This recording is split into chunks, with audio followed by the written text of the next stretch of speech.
समय की बात है। एक जंगल में एक बाघ रहता था।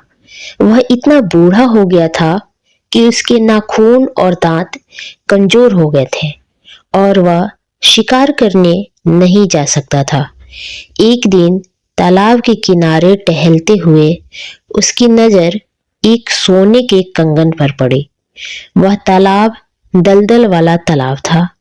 दलदल तालाब और सोने के कंगन देखकर बूढ़े बाघ ने सोचा, क्यों न मैं इस कंगन के लालच में अपने शिकार फंसाऊं। इससे मुझे शिकार को मारने में आसानी हो जाएगी। अब बाघ उसी तालाब के किनारे बैठकर किसी भी राहगीर को देखकर जोर जोर से आवाज लगाता, कंगन ले लो, कंगन ले लो, मैं ये कंगन दान में दे रहा हूँ, कंगन ले लो। बाघ रोज ऐसा प्रयास करता, किंतु कोई भी राहगीर उस हिंसक जानवर की बात पर विश्वास नहीं करता और बात अनसुनी करके चला जाता। एक दिन बाघ की आवाज एक लालची व्यक्ति के कान में पड़ी। लालच में आकर वह उस बाघ की ओर बढ़ा और सोचने लगा, बाघ से दान कैसे संभव है।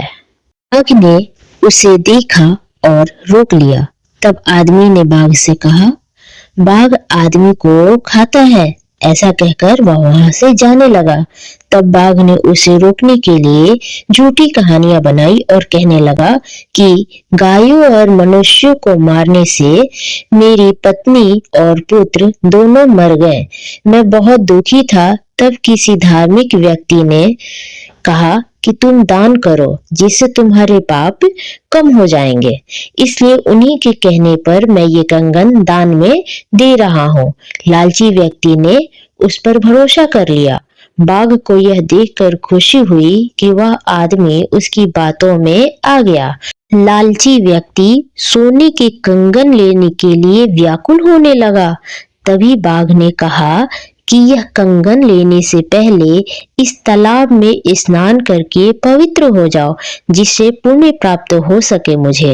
लालची व्यक्ति स्नान करने के लिए जैसे ही तालाब में उतरा, वह दलदल में बुरी तरह फंस गया। उसने निकलने के बहुत प्रयास किए, किंतु वह असफल रहा। बाघ ने उस पर आक्रमण कर दिया और उसे मारकर खा गया। इसलिए कहा जाता है कि लालच बुरी बला है और जो व्यक्ति लालच में फंस जाता है उसे सही गलत की समझ नहीं होती और लालच का बुरा फल मिलता ही मिलता है। इसलिए हमें लालच नहीं करना चाहिए।